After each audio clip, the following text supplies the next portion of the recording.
Oke, Bismillahirrahmanirrahim. Assalamualaikum warahmatullahi wabarakatuh.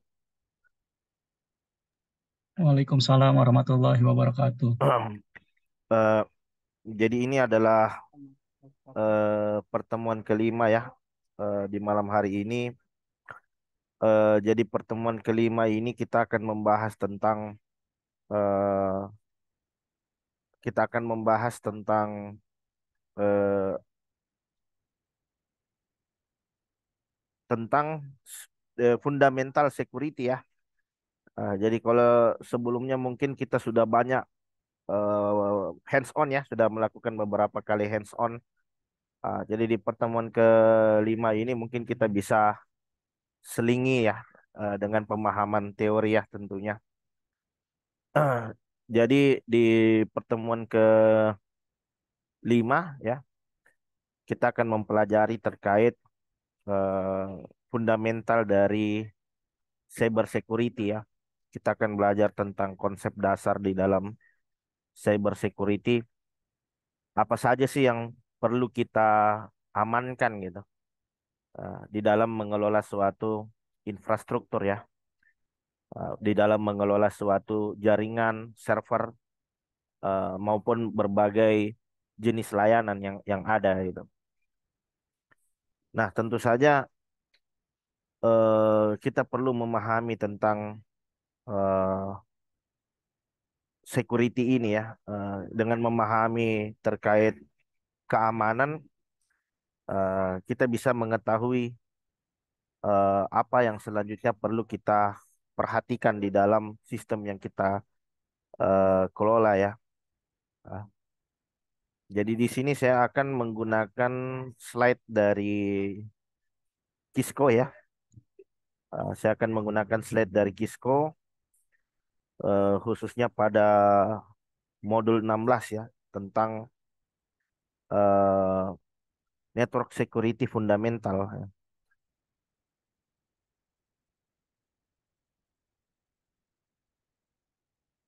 Mohon izin teman-teman, apakah slide-nya dapat dilihat dengan jelas?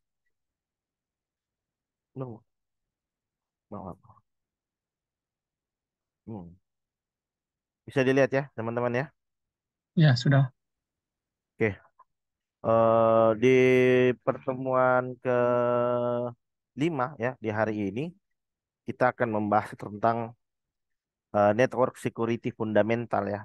Jadi ini adalah slide yang saya ambil dari Kisco ya, yang menurut saya cukup bagus, cukup menarik untuk kita bahas ya, terkait apa saja aspek dalam security yang perlu kita perhatikan tentunya ya.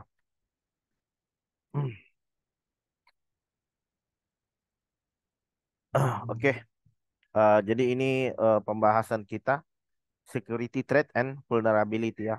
Jadi ancaman dalam dalam cyber security dan celah keamanan. Jadi threat itu ancaman dan vulnerability di sini adalah celah ya yang terdapat pada suatu sistem.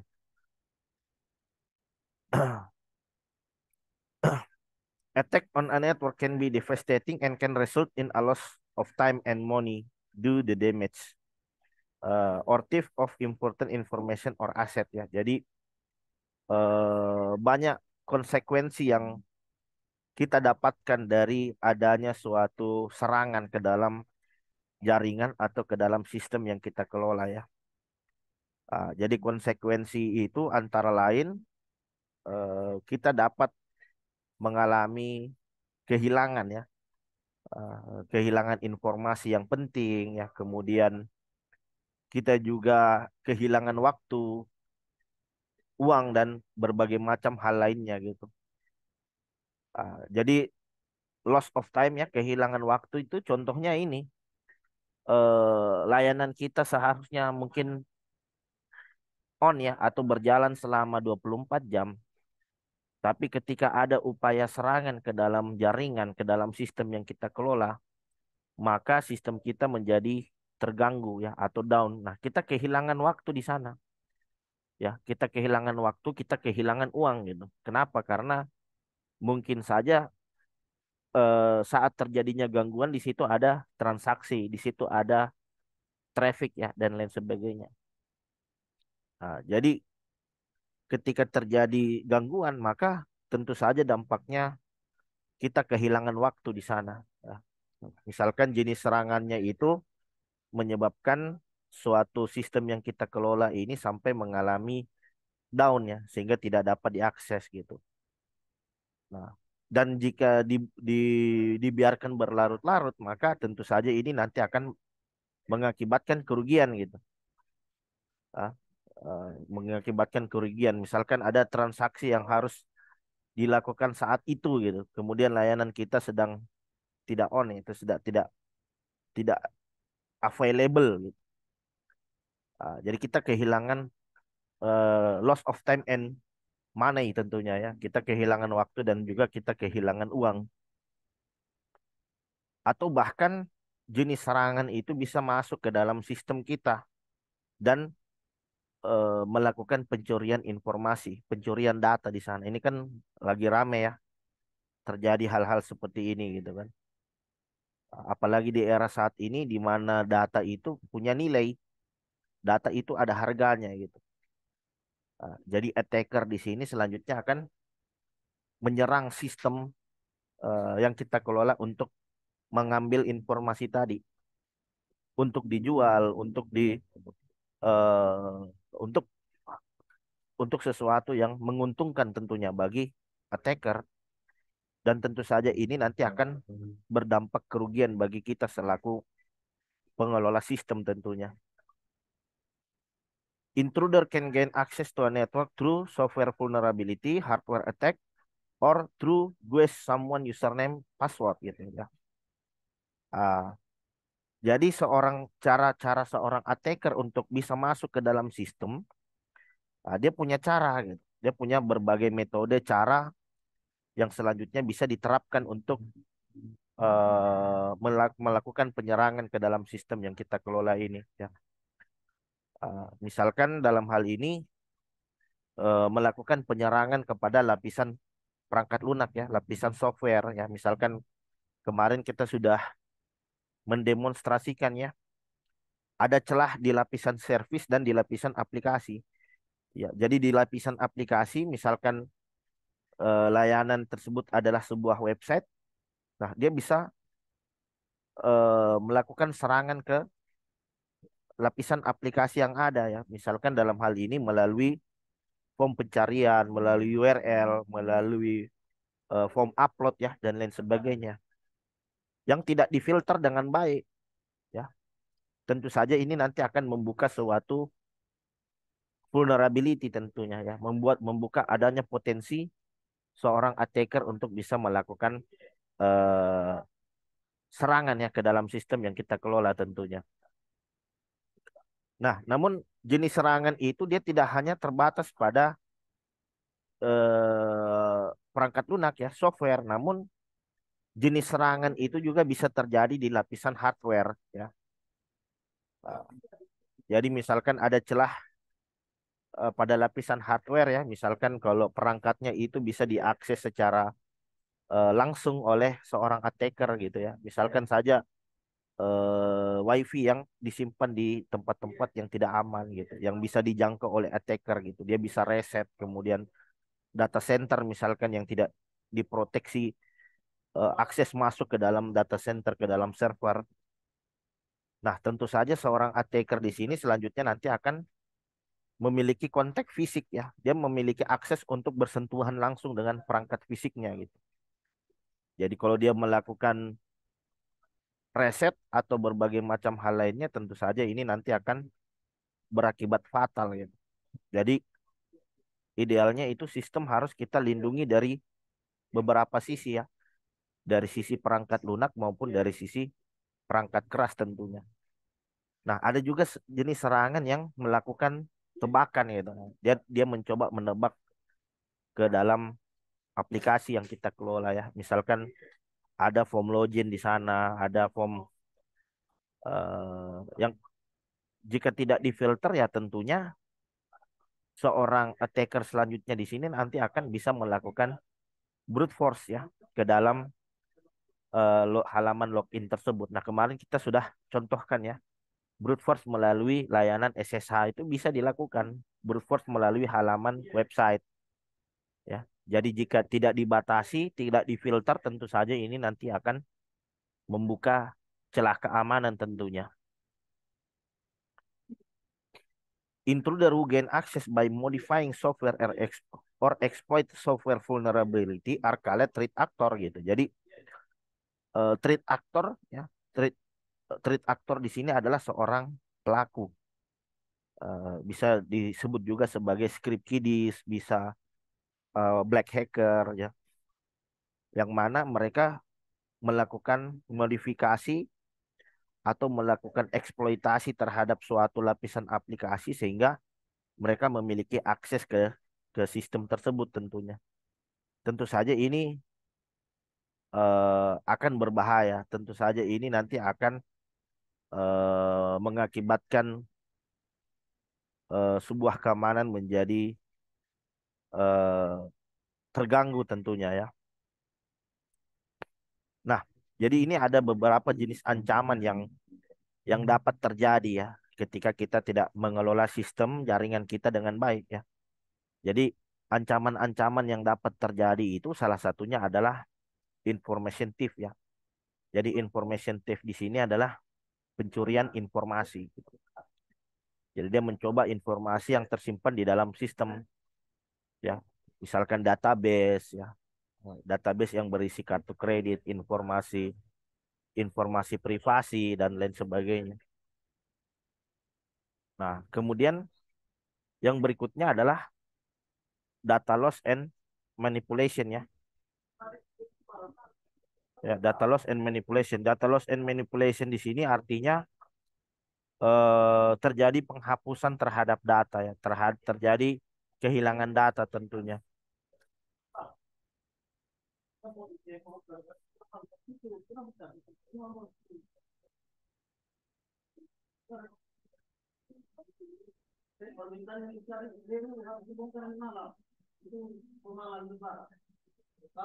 Ah,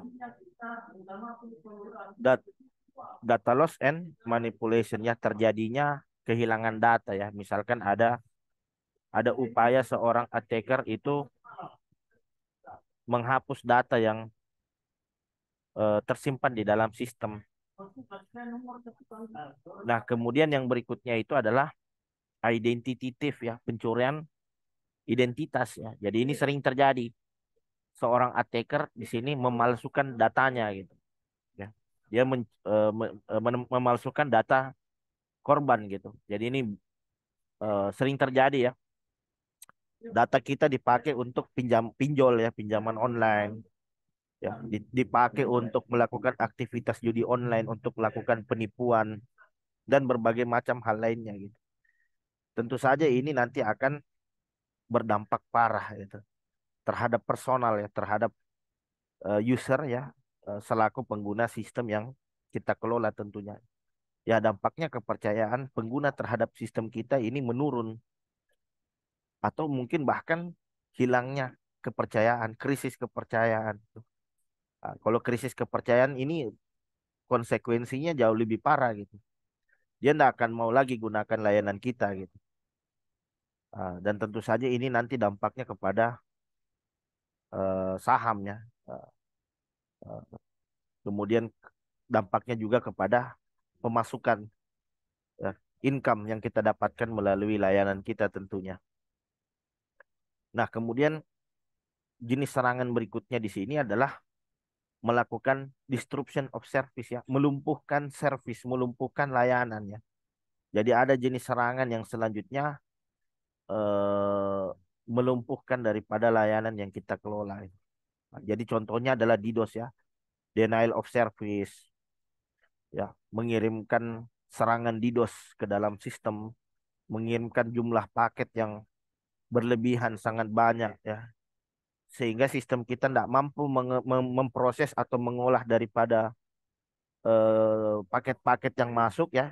Serangan serangan berupa paket dengan jumlah yang sangat banyak tidak bisa kita proses, dan yang terjadi tentunya layanan kita di sini selanjutnya menjadi down ya. Eh, ketersediaan ya, ketersediaan layanan kita menjadi lumpuh, terganggu ya, dan lain sebagainya tentunya. Nah, jadi ini adalah beberapa jenis celah keamanan yang kerap terjadi ya, tipe of vulnerability ya.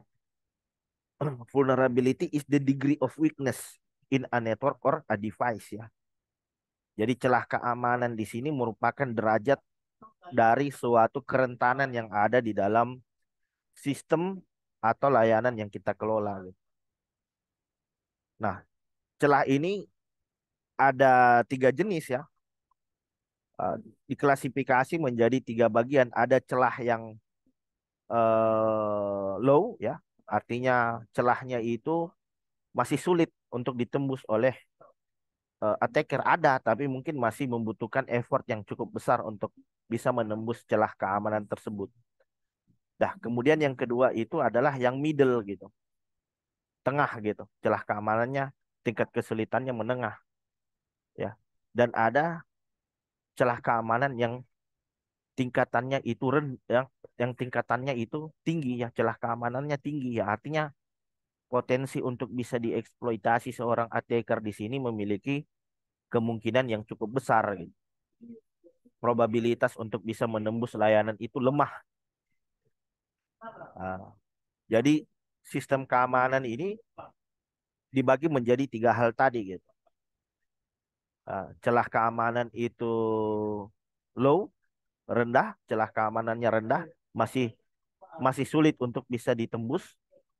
Kemudian middle, menengah ya, eh, masih tingkat kesulitannya menengah ya. Dalam hal ini seorang attacker perlu effort lah, perlu upaya untuk melakukan serangan ke layanan itu. Dan yang terakhir itu adalah middle gitu ya. High gitu. Yang terakhir itu adalah high. Jadi high itu artinya mudah gitu, tinggi, celah keamanannya tinggi ya. Eh, Celah keamanan yang tinggi yang memungkinkan seorang attacker dapat dengan mudah untuk menembus sistem yang kita kelola tentunya. Jadi ada tingkat kesulitan tinggi, tingkat kesulitan menengah, dan ada tingkat kesulitan rendah. Ya, celah keamanan tinggi, mohon maaf, celah keamanan tinggi, celah keamanan menengah, dan celah keamanan rendah gitu. Some degree of vulnerability, ya, some degree of vulnerability is inherent in router, switch, desktop server, and every security and even security devices gitu. Jadi celah keamanan ini ada pada perangkat-perangkat yang ada di sekitar kita gitu. Ya, bisa router, bisa switch, bisa komputer desktop, komputer server, atau bahkan dari perangkat security itu sendiri. Memungkinkan ada celah juga di perangkat security sekalipun ya. Misalkan kalau perangkat security-nya, firewall-nya misalkan sudah kehabisan lisensi gitu. Tentu saja tentu saja metode filter yang ada di dalam perangkat wireless, perangkat firewall tersebut tidak bekerja dengan optimal gitu. Sehingga jenis serangan itu bisa keluar keluar masuk dengan mudahnya ke dalam sistem yang kita kelola ini gitu. Jadi banyak ya perangkat. Jadi hampir sebagian besar perangkat router itu, mohon maaf, firewall itu perlu lisensi ya, ada lisensinya, perlu diperpanjang gitu. Misalkan saja mungkin kita lengah gitu, kita tidak perpanjang lisensi penggunaan dari firewall tersebut ya. Banyak contohnya seperti Fortinet ya, FortiGate dan lain sebagainya. Uh, dan kita akhirnya apa? Serangan itu bisa dengan mudahnya masuk ke dalam sistem. Jadi firewall itu hanya meneruskan, tidak ada fungsi filternya. Uh, Terus perangkat router juga ya. Kemungkinan ada celah di sana. Misalkan kalau tidak dikonfigurasi dengan optimal ya. Misalkan dia masih menggunakan username dan password yang default ya. Eh, Diakses terus kemudian jalur komunikasinya ya, port-portnya itu tidak diamankan gitu. Jadi idealnya kalau kita mengkonfigurasi suatu router, suatu switch ya, Misalkan kalau portnya itu tidak dipakai ya kita bisa disable gitu. Takutnya ada attacker yang colok, yang nyolok ya, yang colok ke perangkat switch itu akhirnya dia terhubung ke dalam satu jaringan dengan kita gitu. Jadi idealnya bisa dilakukan demikian gitu, di disable gitu. Kalau switch juga bisa di disable portnya gitu. Tapi ini khusus untuk switch yang manageable gitu ya, yang switch yang memang bisa dikonfigurasi tentunya. Typically, the network device under attack are endpoint such as server and desktop computer. Ah, namun yang paling sering menjadi target serangan juga di sini adalah suatu perangkat endpoint ya, end device. Contohnya apa? Komputer, server ya, dan lain, desktop komputer klien, smartphone dan lain sebagainya. Kenapa? Karena di perangkat itulah yang menyimpan data. Di perangkat-perangkat tersebutlah yang menyimpan informasi yang dibutuhkan oleh seorang target tentunya. Nah, kalau perangkat switch, router ini kan dia hanya meneruskan paket ya. Dia hanya media untuk bertukar informasi. Sementara yang menyimpan informasi itu sendiri ada di perangkat server, ada di perangkat desktop, di perangkat mobile. Sehingga tentu saja kita perlu juga untuk mengamankan perangkat-perangkat tersebut. Ya, jadi semua harus diperlakukan secara ketat tentunya ya. Baik itu perangkat jaringan, perangkat end device ya, endpoint dan berbagai jenis perangkat yang lain tentunya. Nah, jadi ini adalah beberapa tiga tiga jenis celah keamanan dan kerentanan yang ada di dalam suatu sistem. Jadi secara garis besar dia dibagi jadi tiga. Yang pertama adalah jadi celah keamanan dari sisi teknologi. Ya sebenarnya ada empat ya, tapi di sini enggak disebutkan gitu. Jadi yang pertama itu celah keamanan dari sisi teknologi yang digunakan. Kemudian yang kedua adalah celah keamanan dari sisi konfigurasi, celah keamanan dari sisi kebijakan polisi, ya. Dan yang terakhir itu celah keamanan dari sisi pengguna, user. Jadi kalau user sendiri biasa di diserang dengan metode apa? Dengan phishing, dengan social engineering, ya. Jadi dari beberapa perangkat yang saya sebutkan tadi, yang salah satunya yang rawan itu ya hacking ke manusianya itu, ya manusianya yang diretas gitu. Cara diretasnya dengan dilakukan manipulasi, ya kadang dimanipulasi dari rasa takutnya, dari rasa penasarannya, dari sifat keteledorannya gitu kan. Kita kadang kan suka ini kan, banyak korban hack itu karena selalu klik sembarang link gitu kan. Pokoknya apapun yang dikirim itu tidak difilter, itu semua diklik, semua didownload. Nah, itu bahaya.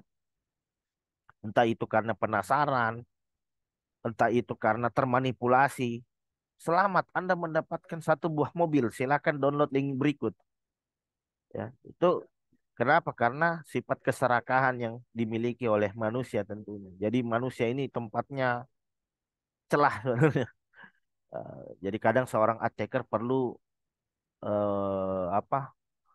Mengetahui psikologis manusia untuk bisa menyerang manusia, dia harus paham psikologisnya. Kalau manusia itu sering suka lah diiming-imingi dengan sesuatu yang kesenangan gitu kan. Ada gambar porno, kemudian ada bonus-bonus gitu kan. Ada SMS yang isinya selamat Anda ini, Anda itu kan gitu. Jadi kita nggak bisa percaya secara sepenuhnya gitu.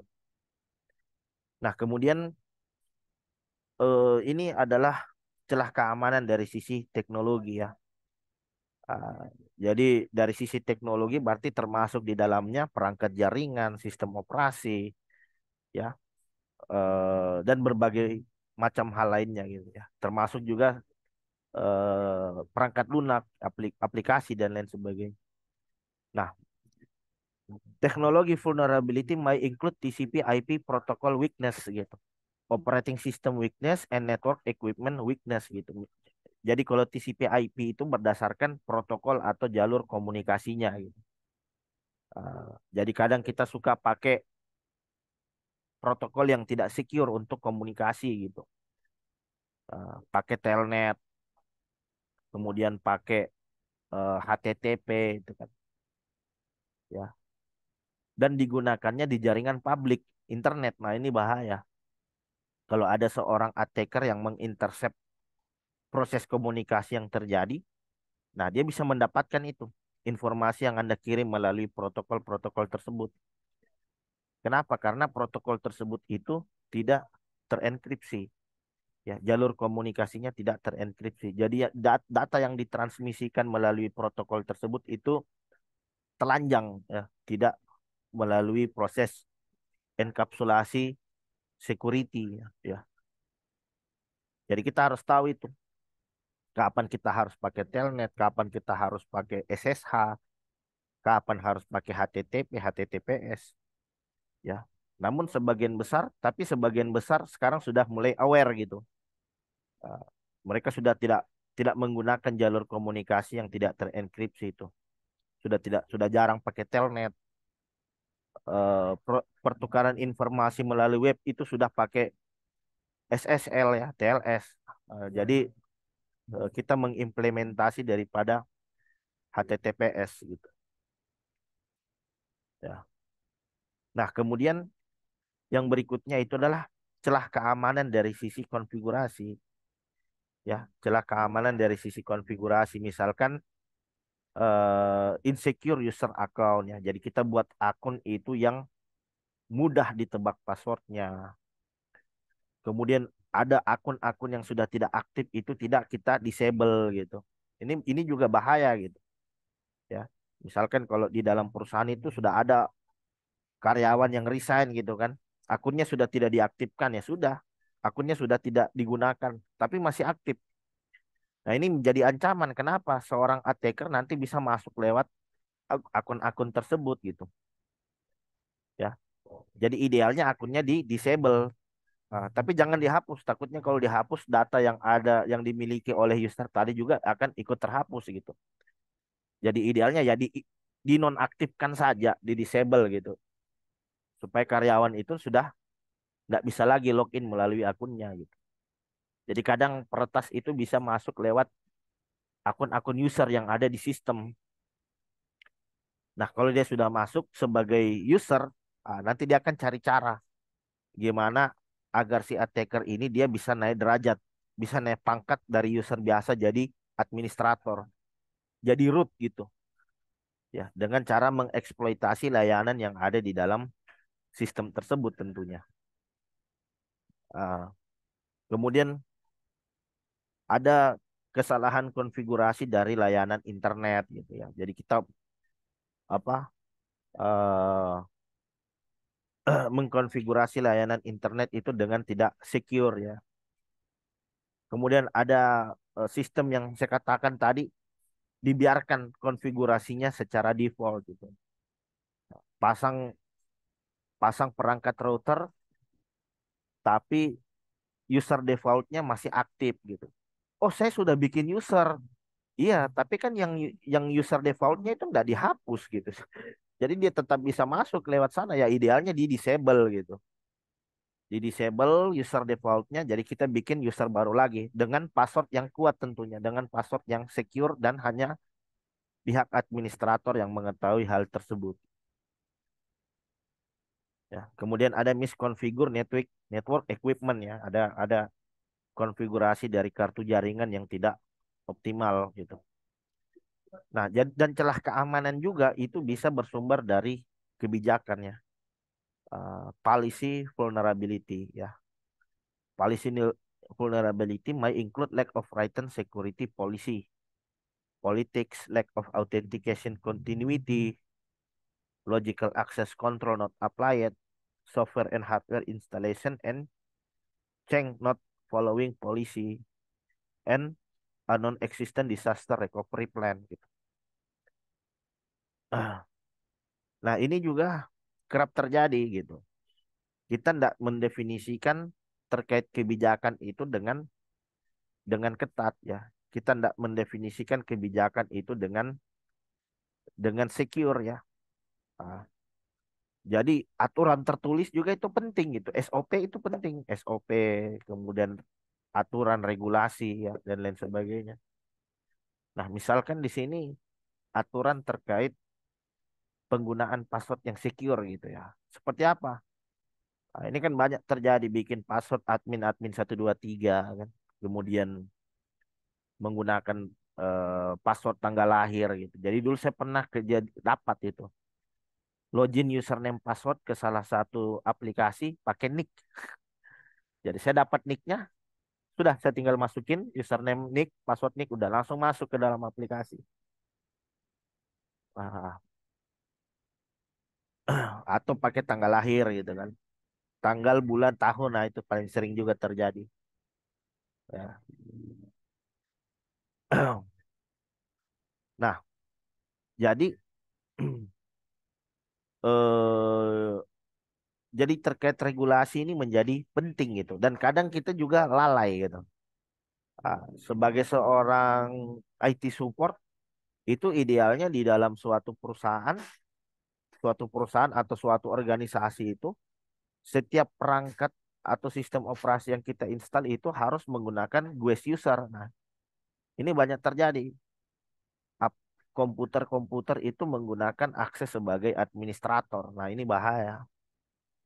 Nah, dengan begitu apa? Dengan begitu user bisa install aplikasi. Kita juga tidak tahu aplikasi-aplikasi apa saja yang diinstal gitu kan. Dia bisa akses situs-situs yang mungkin tidak diperbolehkan untuk diakses dan lain sebagainya.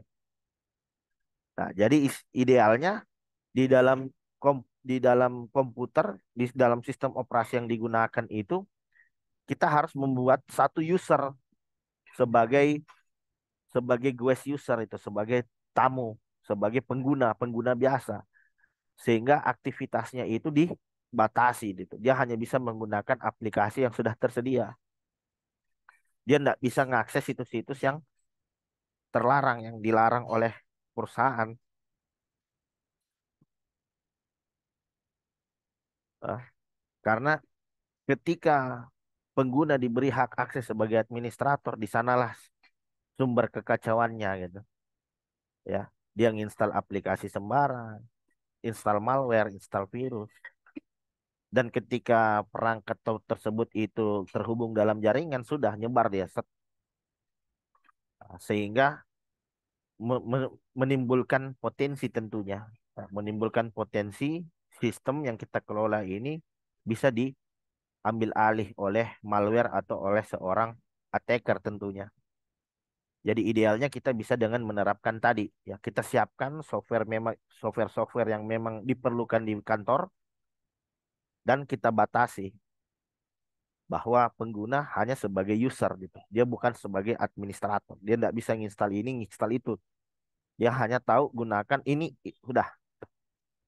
Karena memang kan kantor itu bukan komputer pribadi kan.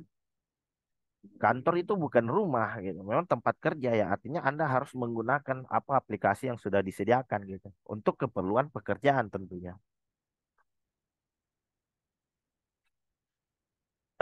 All three of the source vulnerability can leave network or device open to various attack, including malicious code attack and network attack gitu. Jadi ketiga eh, faktor yang telah saya sebutkan tadi jika tidak diamankan ya, tidak diimplementasi security di dalamnya, maka akan memunculkan potensi sistem kita di hack.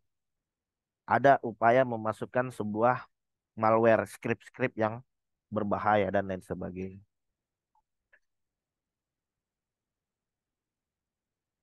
Ah, nah ini adalah physical security ya. Jadi kita tidak hanya mengamankan dari sisi logical security, tapi kita juga harus mengamankan dari sisi fisiknya gitu. Uh, if network can, if network resource can be physically compromised, threat actor can deny the use of network resource.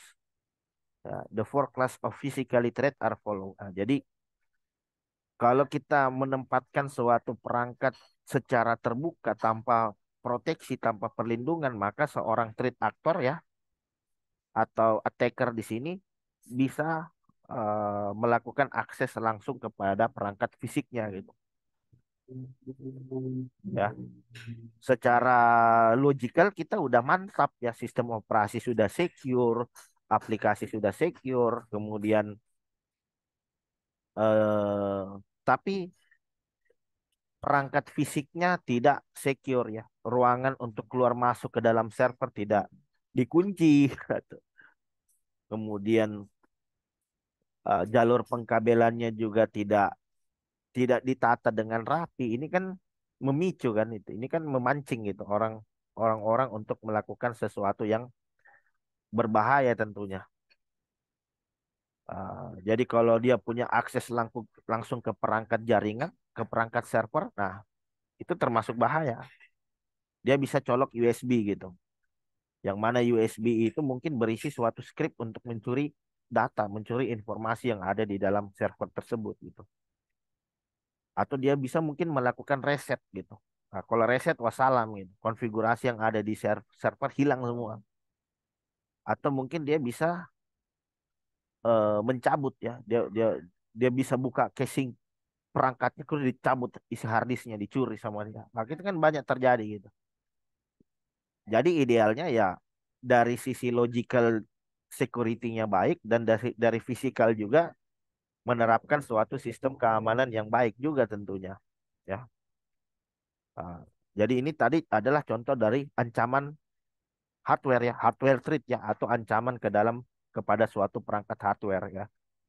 Physically damage the router, server, switch, cabling, or workstation gitu. Jadi menyebabkan kerusakan fisik gitu. Kerusakan fisik ke perangkat router, server, dan lain sebagainya. Ya, kabel powernya kelihatan ya. Idealnya jalur-jalur pengkabelan ini harus disembunyikan gitu. Ya, begitupun dengan power source-nya. Power source-nya kelihatan, dicabut sama hacker, sudah selesai dia. Nggak on. Server kita selanjutnya nanti nggak bisa diakses itu, karena padahal sepele sekali, cuman cabut power doang itu. Mungkin ada orang iseng-iseng, oh itu nggak terkunci ya, masuklah dia. Dilihat, oh ini ada colokan kabel, cabut. Listrik tidak mengalir. Dicari lagi, oh ini sepertinya bisa dibuka casing servernya. Buka, cabut RAM-nya, cabut harddisknya, selesai kan. Jadi keamanan ke dalam suatu perangkat jaringan juga perlu diperhatikan gitu. Terkait ruangannya, instalasinya, ya. Kemudian lingkungannya juga perlu kita perhatikan ya. Misalkan terkait suhu atau temperatur yang ada di dalam ruangan server gitu kan. Jadi nggak bisa juga terlalu panas, nggak bisa juga terlalu dingin gitu. Jadi idealnya ada suhu ideal ya, ada suhu ideal untuk ruangan server itu. Oh, kalau tidak salah itu berapa ya? 16 ya, 16 derajat lah itu. Jadi nggak bisa juga terlalu rendah, nggak bisa juga terlalu tinggi gitu. Ah, this include temperature extreme nih, too hot or too cold ya. Ya. Kalau terlalu dingin, dia bisa mengakibatkan adanya basah gitu, air ya. Kalau terlalu panas juga dia bisa mengakibatkan terjadinya kekeringan tentunya. Nah, kalau di dalam server itu nggak boleh terlalu, ya dia sistem pendinginannya harus bekerja dengan baik gitu, karena perangkat server di sini dia bekerja dengan cepat gitu. Makanya dia menghasilkan panas gitu. Prosesornya, memorinya, semua kipasnya itu bekerja. Nah, kalau tidak diimbangi dengan temperatur yang dingin bisa meledak itu. Bisa bisa panas dan terjadi kebakaran itu di dalam. Ini kan ini beberapa hari yang lalu kita sempat dengar lah ya, ada gedung cyber ya, gedung cyber satu apa dua itu, saya kalau nggak salah gedung cyber kan ada 4 gitu. Jadi ada beberapa gedung cyber itu yang terbakar gitu. Dan setelah diselidiki, penyebabnya adalah karena ada beberapa AC yang rusak sehingga temperaturnya tidak stabil gitu. Bisa juga karena masalah kelistrikan ya, jalur jalur kelistrikannya mengalami short gitu kan, short sehingga menyebabkan terjadinya kebakaran itu.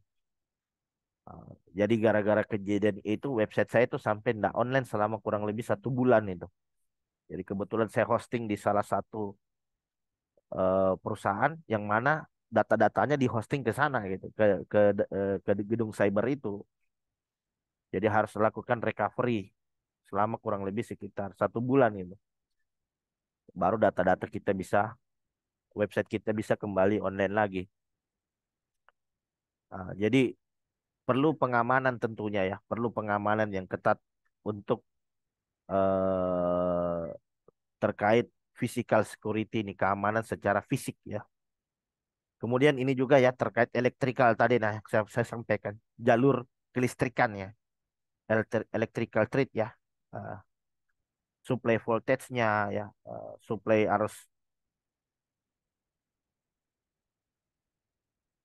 eh, supply listriknya tidak stabil ya.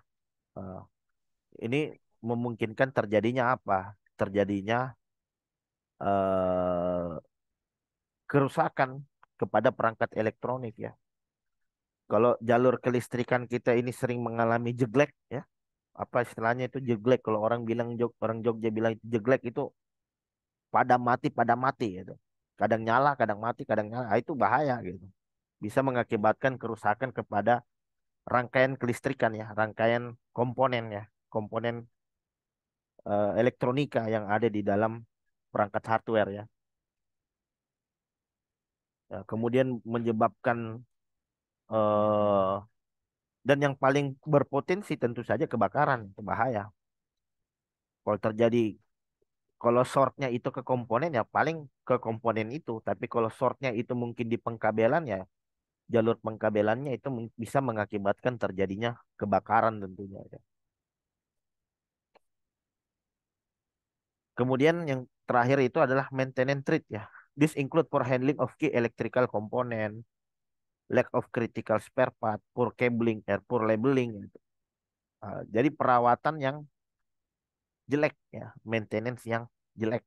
Uh, ya, pengkabelannya tidak bagus, kemudian pelabelan untuk setiap perangkatnya itu kurang baik gitu ya. Jadi idealnya ya maintenance dari perangkat security, perangkat fisik ini juga harus bisa diimplementasi dengan baik tentunya. Jalur pengkabelannya yang rapi ya, kemudian eh, apa cara membuat kabelnya itu yang bagus. Itu kan kadang ada eh, pemasangan kabel itu yang kalau dicabut sedikit lepas dia. Aduh, jadi yang kuat kabelnya, ketika ditarik itu enggak lepas gitu. Cara pemasangan casingnya juga jangan yang ini apa? Cara pemasangan komponennya harus yang bagus, yang kuat gitu agar tidak menimbulkan adanya hal-hal yang tidak diinginkan gitu.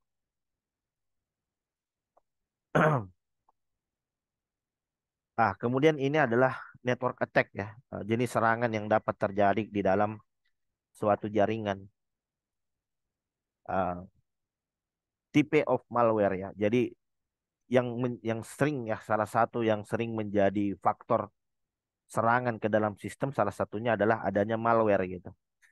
Jadi malware di sini adalah malicious software ya, software yang berbahaya ya.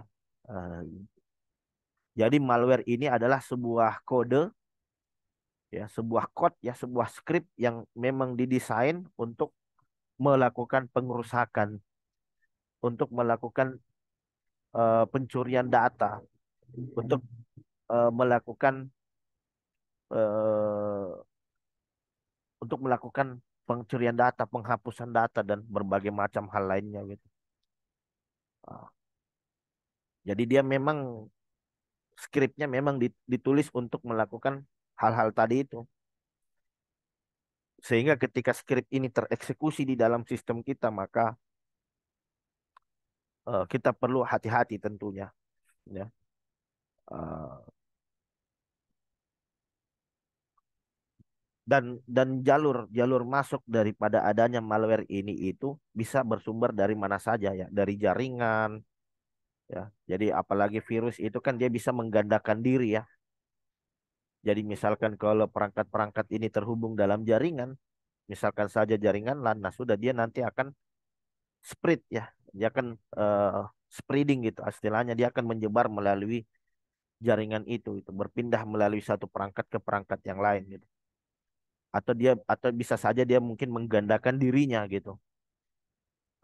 Jadi kalau virus ini ya umumnya dia bisa menggandakan diri dia. Diperbanyak dirinya itu. Hampir di setiap direktori ada virusnya. Sehingga apa? Sehingga tentu saja ini akan mengakibatkan komputer kita menjadi lambat gitu. Kenapa? Karena dia numpang di dalam proses gitu. Numpang di dalam proses yang terjadi di memori. Sehingga resource memori kita ini tiba-tiba membengkak karena banyaknya proses yang berjalan gitu. Jadi kalau teman-teman pakai komputer tidak ngapa-ngapain, tiba-tiba loh kok ini prosesornya tinggi, memori tinggi, itu hati-hati. Bisa saja ada virus, atau bisa saja ada malware, atau mungkin ada attacker yang lagi masuk di dalam sistem Anda gitu. Jadi dulu pernah ada kejadian, ada server yang saya tangani, itu tidak ngapa-ngapain. Ya pengunjung situsnya juga satu dua visitor, tapi utility-nya naik gitu. Resource CPU-nya naik, memorinya naik. Nah, setelah setelah saya forensik, saya investigasi, ternyata ada script yang mining gitu ya, script yang melakukan mining di dalam perangkat itu gitu. Ya, dia mining sehingga resource resource perangkatnya itu mengalami lonjakan yang tinggi gitu. Ini bahaya tentunya. Ah, sehingga security di dalam perangkat komputer kita ini harus dilengkapi dengan baik ya. Antivirusnya harus dapat bekerja dengan baik, kemudian firewallnya juga bekerja dengan baik, sehingga dia bisa memfilter atau mendeteksi misalkan ada script-script yang berbahaya ya. Script-script yang malicious ya, malicious script, malicious software gitu, bisa diidentifikasi dengan dia gitu. Kemudian ada juga worm ya, ada juga trojan gitu. Ini adalah beberapa jenis serangan dari sisi malware ya, atau malicious software ya, yang berupa sebuah script program yang melakukan serangan ke dalam sistem yang kita kelola tentunya. Untuk tujuan tadi, untuk merusak, untuk mendistrap, untuk mencuri, ya, dan untuk melumpuhkan dan berbagai macam hal lainnya gitu. Nah, kemudian ada juga jenis serangan yang melakukan reconnaissance ya. Reconnaissance itu artinya melakukan pengintaian gitu, melakukan pengintaian, melakukan pengumpulan informasi dan lain sebagainya ya. Jadi contoh reconnaissance yang kemarin ya kita lakukan contohnya pakai Nmap. Jadi Nmap itu selain dia melakukan scanning ke sistem, dia juga melakukan reconnaissance. Dia mengidentifikasi apa saja sih layanan yang berjalan di dalam target gitu kan. Ah, Service apa yang berjalan, port apa yang terbuka, kemudian dia menggunakan aplikasi apa, dan dia bisa melakukan eh, information gathering, pengumpulan informasi itu sampai ke informasi yang paling dalam gitu. Jenis sistem operasi yang digunakan, versi kernelnya berapa. Bahkan dia bisa mencari tahu apakah di dalam service itu ada celah keamanan yang bisa dieksploitasi. Ah, ini contohnya kita kemarin menggunakan Nmap gitu, network mapping gitu. Nmap ini cukup tools yang cukup powerful gitu untuk melakukan reconnaissance ya, information gathering ya. Kemudian ada access attack ya. Access attack itu the unauthorized manipulation of data, system access or user privilege ya.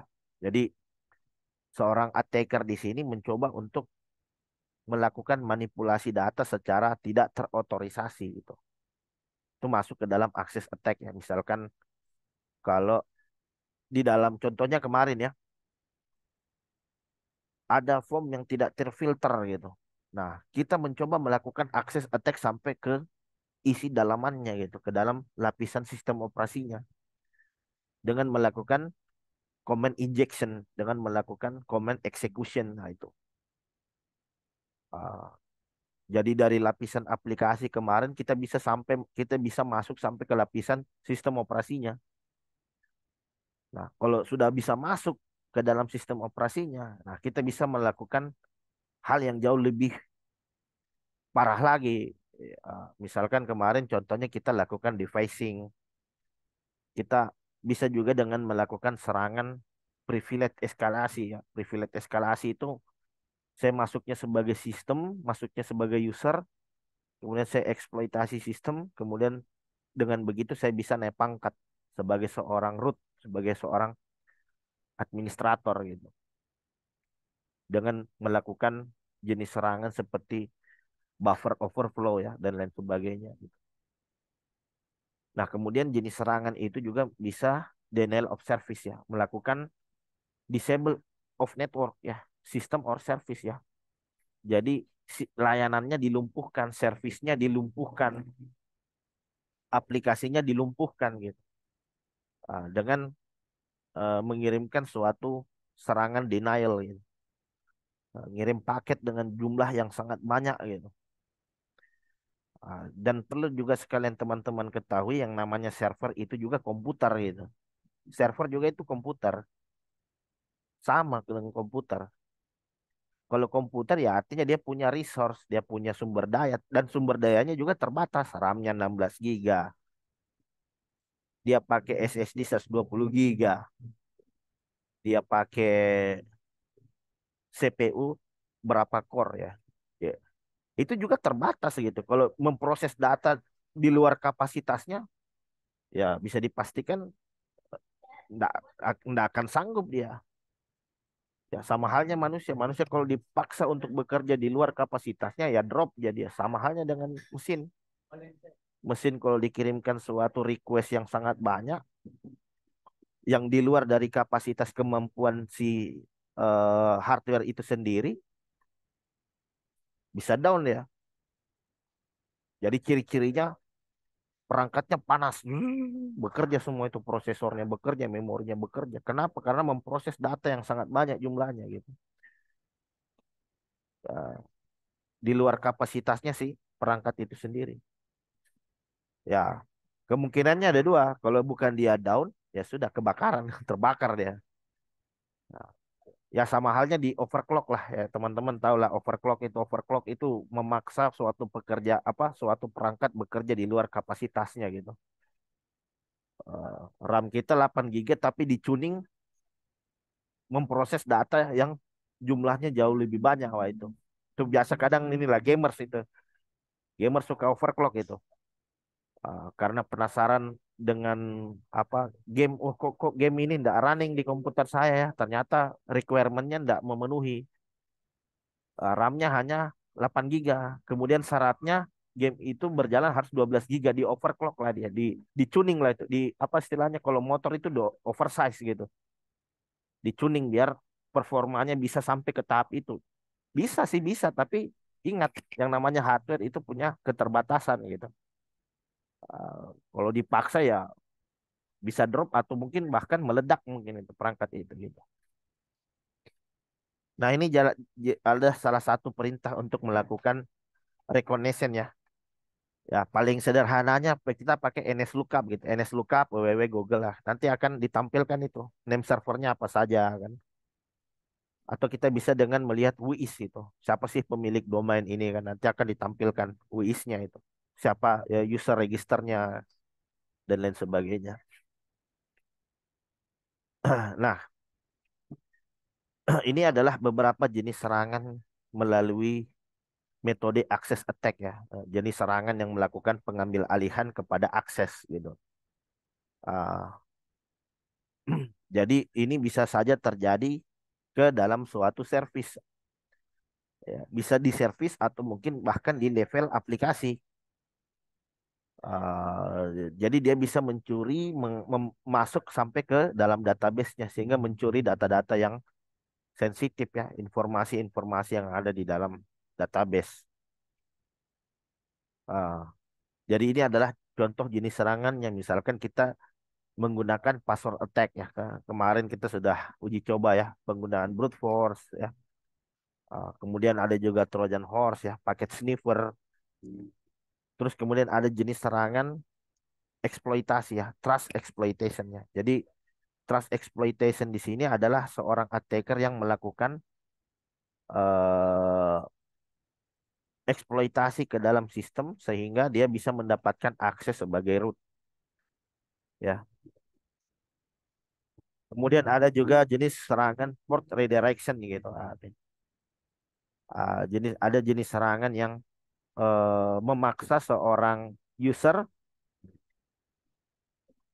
untuk mengakses ya. Misalkan pakai jenis serangan spoofing gitu. Jadi kita mengspoof gitu. Tadinya kita mau connect ke port SSH ya. Jadinya kita tadi mau connect di port SSH ya, di port 22, tapi kita di redirect untuk terhubung ke port 23, yang mana port 23 ini adalah layanannya telnet ya. Dan kita sama-sama tahu lah bahwa yang namanya SSH itu kan terenkripsi dan telnet ini tidak terenkripsi. Jadi kita dipaksa untuk terhubung ke dalam jalur yang tidak terenkripsi. Sehingga dengan begitu dia bisa mengcapture apa data informasi yang kita transmisikan melalui port tersebut. Nah, kemudian ada juga serangan man in the middle attack. Nah, ini man in the middle attack ini ya ada serangan di mana seorang attacker itu berada di tengah-tengah orang yang sedang berkomunikasi ya. Jadi ada dua orang yang sedang berkomunikasi, kemudian dia ada di tengah-tengah nguping gitu. Dia nguping apa pembicaraan yang terjadi antara dua orang tersebut gitu. Atau bisa saja user ke sistem gitu. User ke server, kemudian ada attacker di situ yang melakukan serangan man in the middle attack itu. Dia mencoba untuk sniffing atau dia bisa dengan mengcapture, mengintercept paket yang ditransmisikan melalui jalur komunikasi tadi gitu. Nah, itu jenis jenis serangan man in the middle attack ya. Jadi ini adalah jenis-jenis serangan kepada access attack ya, kepada jenis serangan yang mencoba melakukan pengambil alihan akses ke dalam sistem. Ada password attack, exploitation, port redirection, dan man in the middle attack.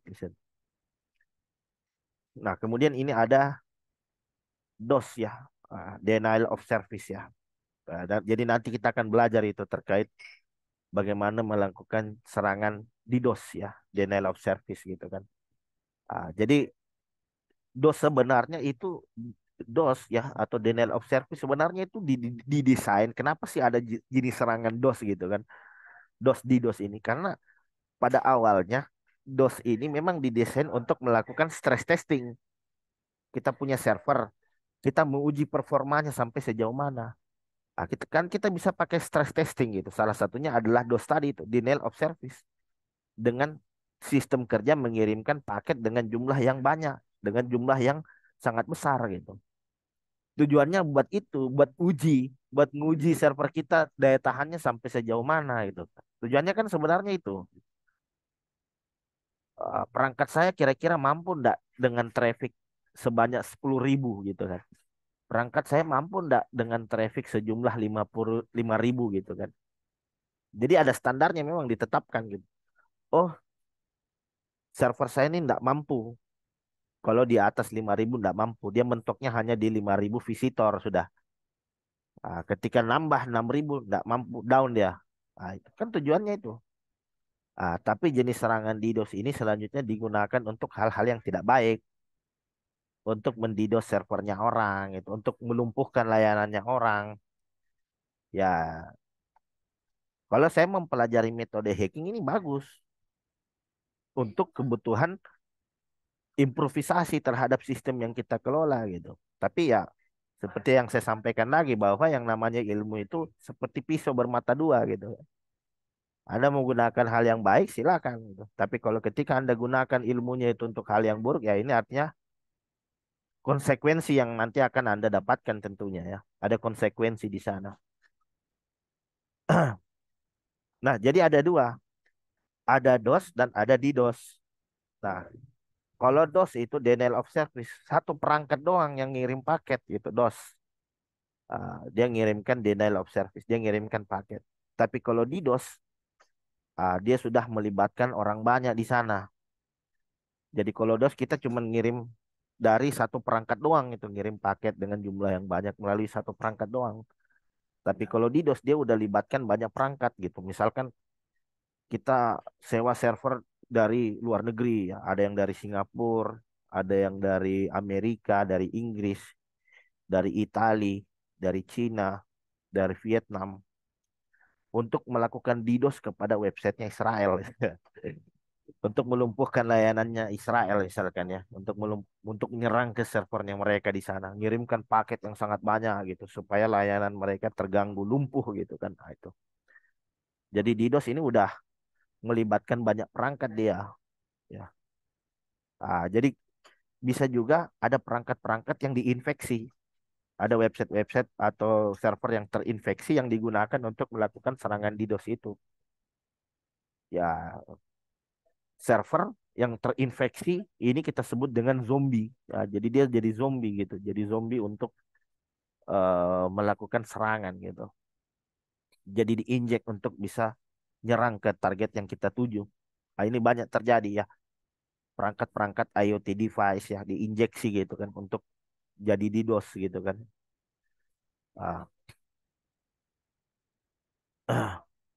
Ah, kemudian seperti apa cara mitigasinya? Nah, jadi cara mitigasinya ya salah satunya dengan menerapkan perangkat-perangkat security.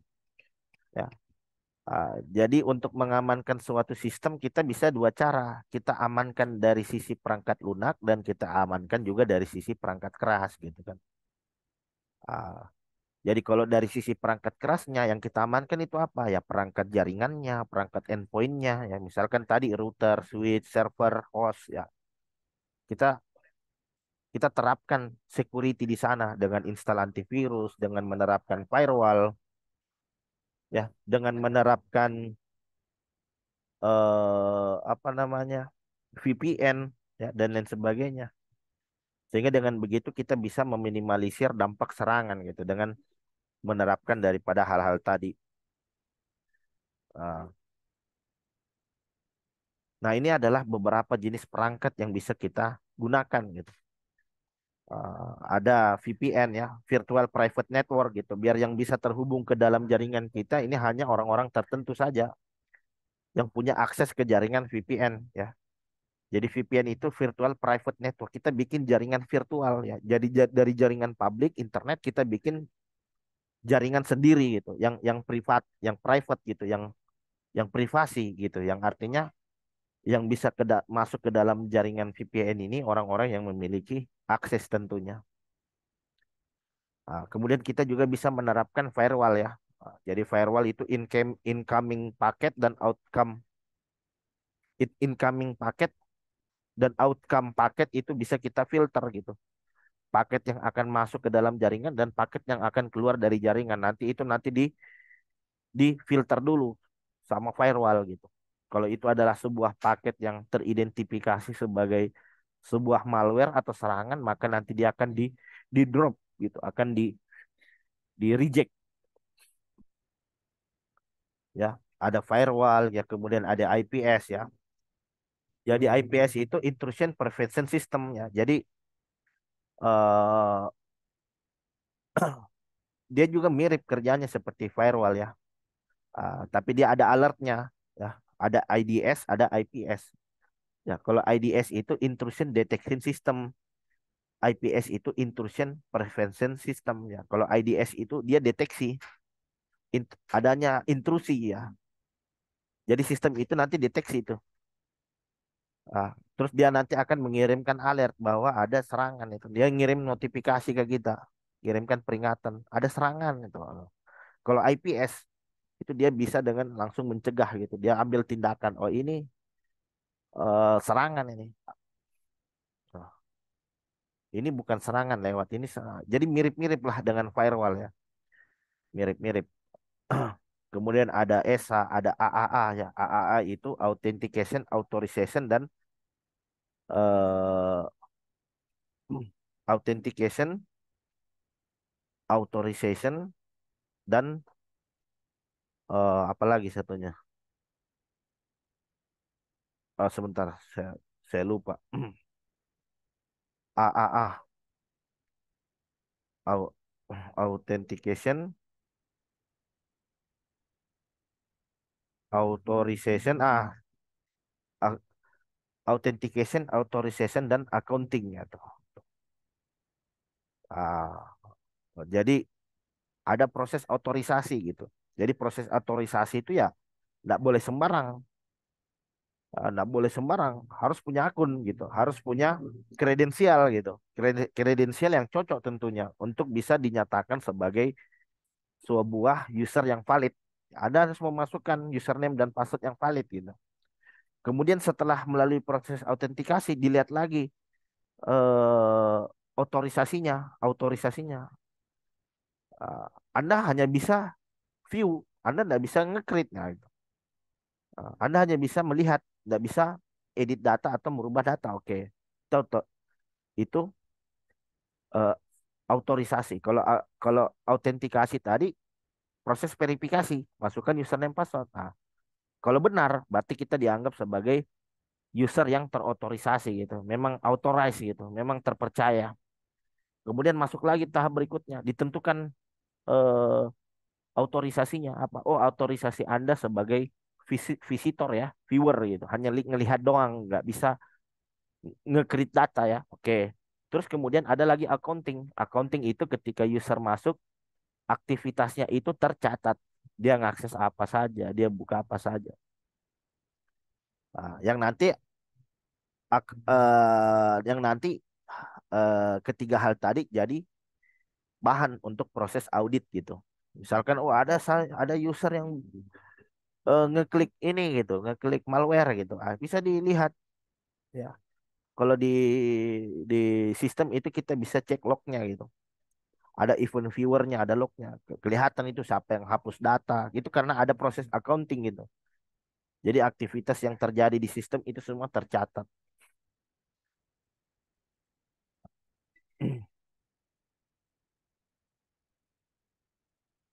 Kemudian salah satu upaya untuk mitigasi selain kita menggunakan perangkat security, baik itu di lapisan software maupun di dalam hardware, kita juga harus sering-sering melakukan backup ya.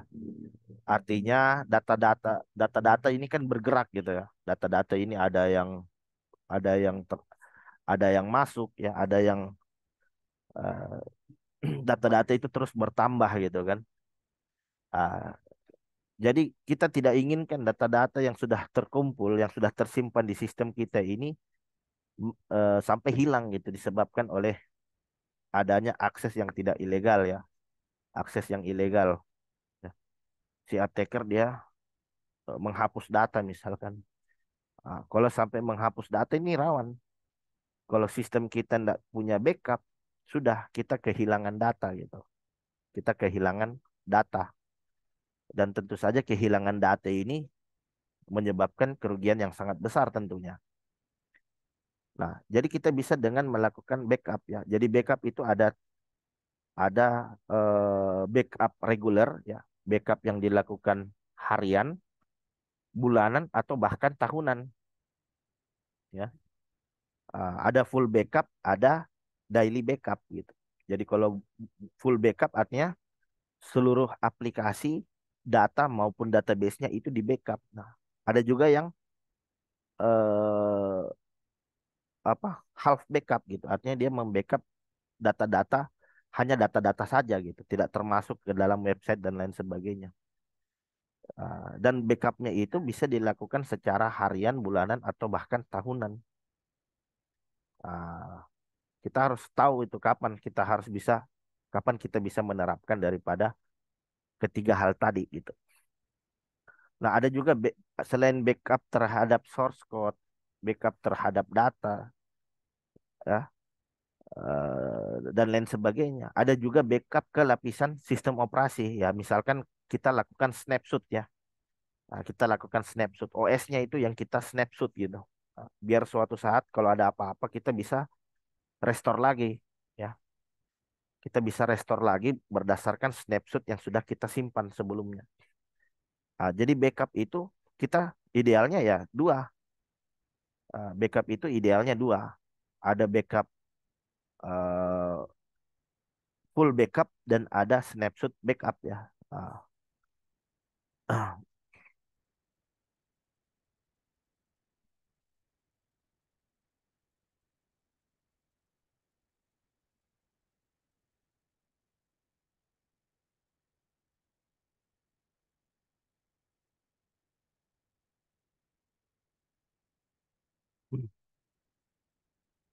Ah, ini juga penting ya terkait di dalam sistem operasi end user gitu kan.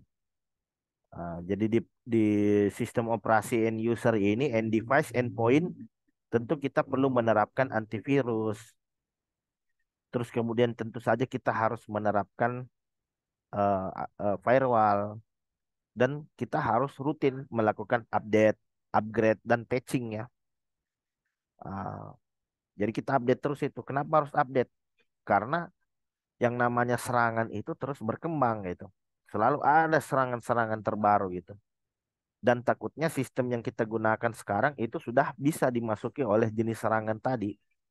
Jadi yang kita lakukan di sini apa? Kita upgrade gitu. Kita update OS-nya gitu. Kita update sistemnya gitu agar menggunakan file-file yang terbaru gitu. Jadi ini upaya melakukan patching juga gitu. Kalau ternyata sistem yang kita gunakan ini sudah vulnerable gitu. Ada celahnya gitu. Makanya ada istilah dulu. Kok Windows ini banyak sekali versinya. Windows XP, SP1, SP2, SP3. Kenapa ada SP1, SP2, SP3? SP itu artinya service pack. Tujuan adanya service pack ini apa? Untuk menutupi celah yang ada di versi sebelumnya. Ada service pack 2 untuk menutupi celah di service pack 1.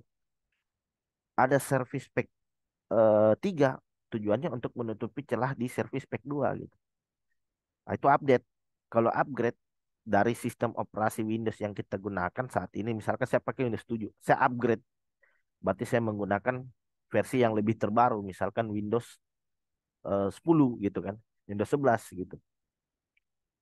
Jadi kalau upgrade ini umumnya dia lebih lebih banyak yang diperbarui dibandingkan update. Ah, Kalau upgrade ini bisa sampai menaikkan versi ke yang terbaru gitu. Kalau update berarti cuma memperbarui saja file-file yang ada di dalam sistem saat ini gitu. Atau kita juga bisa dengan melakukan patching atau patch patch security-nya. Oh ini softwarenya ada celahnya gitu. Nah, contohnya kemarin kan kita bisa lakukan serangan melalui lapisan aplikasi layernya kan. Layer 7 itu bisa kita bypass itu, bisa kita eksploitasi. Ah, Misalkan dengan command execution, SQL injection ya dan lain sebagainya. Nah, kita patching itu. Kita patch. Artinya kita tambal, kita tutup celah keamanan tadi dengan apa? Dengan menerapkan validasi dan dengan menerapkan fungsi validasi yang ketat tentunya. Nah, ini yang saya sebutkan tadi. Kita bisa dengan menerapkan triple A gitu. Jadi triple A itu authentication, authorization, dan accounting ya. Jadi user yang bisa menggunakan sistem kita itu terautentikasi. Jadi jangan gunakan sistem sebagai anonymous user gitu. Dia tidak diidentifikasi nanti siapa orangnya gitu kan. Karena tidak melakukan login. Nah, jadi dia login dulu supaya apa? Supaya tercatat gitu. Tercatat oh yang login ini adalah user A gitu kan. Terus ditentukan hak aksesnya gitu, otorisasinya apa saja gitu. Misalkan dia cuma bisa buka Microsoft Word sudah, yang lain nggak bisa. Dia hanya tahu hanya bisa ngetik aja di dalam sistem. Jangan macam-macam gitu kan. Tapi jangan cuma Word doang, kasihan usernya kan. Ah, Terus dia juga mencatat aktivitas yang terjadi ya, accounting ya. Jadi untuk keperluan audit tentunya dia menggunakan bandwidth sekian. Dia pernah membuat file sekian, dia pernah ngeprint file sekian. Nah, gitu. Itu accounting untuk selanjutnya digunakan di proses audit atau forensik misalkan. Jadi beda kapan kita lakukan audit, kapan kita lakukan forensik ya. Kalau audit biasa kegiatan rutin, audit pemakaian resource misalkan, itu kan diaudit semua. Kalau forensik, nah itu sudah sudah ada peristiwa ya, ada aktivitas kriminal, ada suatu kejadian, data terhapus. Ini forensik ini diselidiki. Dia lebih kajian forensik ini kadang lebih dalam gitu. Dia menggunakan metode yang lebih lebih detail, lebih spesifik lagi dibandingkan audit-audit biasa. Tapi ada audit juga yang audit advance gitu, audit yang memang betul-betul ini kan mendalam gitu auditnya. Ya itu kerjanya auditor lah ya, yang lebih paham gitu kan. Kita menerapkan firewall ya. Jadi firewall ini yang menentukan paket yang masuk dan keluar di dalam jaringan gitu. Ah, ah, Kalau yang dari internet masuk ke dalam jaringan itu kita sebut dengan inside. Yang keluar dari jaringan kita bisa sebut sebagai outside gitu. Jadi paket yang keluar masuk ke dalam jaringan ini idealnya harus dicek melalui firewall gitu. Nah, misalkan kalau di dalam Linux kita kenal dengan IP table gitu kan. Kalau mau yang perangkat ada ASA firewall, ada Fortinet ya dan lain sebagainya gitu. Dan di dalam firewall ini kita bisa membuat sebuah DMZ ya atau kita sebut dengan demilitary zone ya. Suatu perangkat-perangkat yang terlindungi itu bisa kita simpan semua ke dalam DMZ gitu. Biar pengecekannya dilakukan dengan ketat gitu. Jadi ini adalah hal-hal yang bisa dilakukan oleh firewall. Dia bisa memfilter paket ya. Jadi dia bisa identifikasi suatu paket berdasarkan IP atau MAC address-nya. Yang penting IP, pokoknya IP sekian nggak boleh gitu. Misalkan ada perangkat yang dikuasai oleh attacker gitu. Kita tahu IP-nya ya, kita blok. Jadi dia nggak bisa ngirim atau nerima paket dari internet gitu. Nah, kita isolasi dia dengan memblokir alamat IP atau MAC address-nya gitu. Kita juga bisa dengan melakukan application filtering itu. Artinya kita bisa ngeblok berdasarkan aplikasi yang digunakan oleh attacker gitu, oleh pengguna gitu. Misalkan tidak boleh akses game gitu, di port berapa nggak boleh itu. Kita blok dengan firewall gitu. Atau kita blok juga berdasarkan URL gitu. Ada URL yang kita tidak perbolehkan ya. Situs judi online, situs pornografi atau ketika ketika lewat di firewall, oh ini URL tidak dibolehkan, diblok, di drop langsung sama si perangkat firewall. Kemudian ada stateful packet inspection ya. Ah, Incoming packet must be legitimate respond to request from internal host. Unsolicited packet are blocked unless permit specifically. SPI can also include the capability to recognize and filter out specific type of attack such as internal denial of service gitu. Such as denial of service ya. Jadi kita bisa identifikasi juga misalkan kalau paket yang masuk ini ternyata sebuah DDoS gitu kan. Kita bisa tahu itu melalui penerapan firewall. Kemudian yang terakhir itu adalah endpoint security. Ya. Jadi endpointnya juga tentu saja perlu kita secure ya, misalkan laptopnya, desktopnya, smartphone-nya gitu kan. Ah, jadi cara eh, cara mensecure-nya itu gimana ya dengan menggunakan antivirus, firewall, kemudian menggunakan password yang kuat ya, kemudian eh apa namanya? Kemudian pengguna yang teredukasi juga gitu. Jadi jangan cuman endpoint security-nya doang, tapi ya usernya juga perlu di-secure gitu ya. Diedukasi gitu terkait tentang kesadaran security. Jangan ngeklik sembarang link, kemudian jangan ngeklik eh jangan sampai mudah terkena phishing ya dan lain sebagainya. Harus teliti di dalam menulis URL gitu. Kita kadang buru-buru klik klik BCA, kita mau tulis klik BCA, kita tulisnya klik ABC gitu. Tapi dan ternyata ada attacker yang yang menggunakan domain tadi gitu. Misalkan saya beli kan domain yang terotorisasi kan namanya klik BCA kan. Saya tes-tes beli. Kira-kira ada nggak klik abc.com gitu kan. Oh ternyata ada, available, saya beli. Kemudian saya palsukan alamatnya klik BCA dengan klik ABC ini saya samakan. Ah, Kemudian saya tinggal menunggu orang yang typo gitu. Orang yang typo itu kan kadang ada orang suka buru-buru klik yang ditulisnya klik ABC gitu. Bukan klik BCA, klik ABC. Nyasarlah dia ke situs yang saya buat. Yang mana situs yang saya buat ini adalah sebuah halaman fake login gitu. Yang menyerupai halaman asli dari klik BCA itu. Karena tidak teliti, buru-buru dimasukkanlah username passwordnya dan beserta dengan tokennya. Ah, Data-data yang dimasukkan langsung masuk ke email seorang attacker. Dia langsung dapat itu informasinya. Baru dia gunakan data-data tadi untuk login ke dalam sistem yang sah gitu. Menggunakan username, password, dan token dari user yang terkena phishing tadi gitu.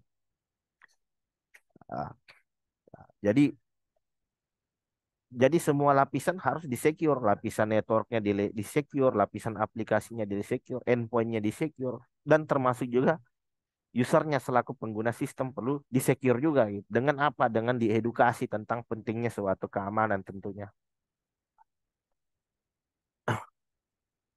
Nah ini kalau ini dia lebih banyak membahas tentang Kisco ya. Jadi karena saya pakai slide-nya Kisco untuk slide setelahnya itu ini lebih banyak membahas vendor lah tentang bagaimana mengamankan perangkat-perangkat Kisco ya. Tapi kita sudah bahas untuk fundamental keilmuannya ya. Ya, jadi itu saja untuk pemaparan materi ya. Jadi di sesi ini kita agak berbeda ya. Kalau sebelumnya kita banyak ngoding ngulik ya, nah, banyak melakukan hacking ya. Kita sekali-sekali kita teori lah ya, bangun pemahaman gitu, bangun fundamental keilmuannya itu, konsepnya itu menurut saya penting itu untuk kita tahu tentang seperti apa itu lautan security sih sebenarnya. Jadi kajian tentang security itu cukup luas lah dan kita perlu sekali-sekali menyentuh tentang apa definisi dari security gitu. Harus paham filsafatnya, harus paham tentang konsepnya gitu. Oke, silakan teman-teman mungkin ada pertanyaan bisa di on cam juga ya kalau atau mengaktifkan kamera. Silakan. Bu. Ya, Assalamualaikum Pak Sul. Waalaikumsalam warahmatullahi wabarakatuh. Ya, Pak Sul, saya ingin menanyakan tentang apakah WiFi gratis itu kalau kita ke kafe dan lain sebagainya itu aman atau tidak gitu. Oke, Nah, seperti Eh, itu. oke ya. Jadi kita nggak boleh terlalu percaya dengan yang gratisan, Pak. Bahkan di bandara juga saya sering ketemu itu. Ya, free hotspot, itu. Tapi ketika Anda connect, browsing sih browsing, tapi hati-hati. Lalu lintas traffic paket Anda itu nanti masuk ke perangkatnya attacker dulu. Dicek sama dia. Itu banyak toolsnya. Bisa pakai Wireshark ya. Bisa pakai apa? TCP dump gitu. Jadi kalau saya jangan terlalu percaya sih sebenarnya. Kalau memang urgen urgen untuk terhubung ke jaringan yang gratisan-gratisan itu ya boleh, tapi jangan buka situs-situs yang pakai kredensial gitu. Misalkan hanya untuk baca-baca artikel gitu kan. Baca-baca artikel itu kan nggak butuh akses login kan, nggak memasukkan kredensial gitu. Atau kalau mau kerjain attackernya juga bisa streaming langsung HD biar habis bandwidthnya tuh. Eh, Tapi kalau ini Pak Sul, kalau seandainya kita kan sudah punya akun email nih ya. ya, Nah, terus kadang kita kehabisan paket lah, istilahnya gitu. nah, Nah, terus kita di situ, wah, kayaknya kayak WhatsApp atau apalah itu. Nah, apakah bisa masuk begitu aja atau harus lewat login dulu, Pak? So, itu kalau tercapture mau juga, login, ya tercapture juga oh itu, tetap. tercapture semua apa yang melalui jaringan itu pasti tercapture sama si Wireshark ini. Ah, tapi di tapi tercapture ya percakapan di WA itu bisa dilihat, tapi Oh, terenkripsi, Pak. Jadi kita hmm. nggak bisa lihat secara clear itu. Tapi kalau hackernya jago, itu dia bisa decrypt itu.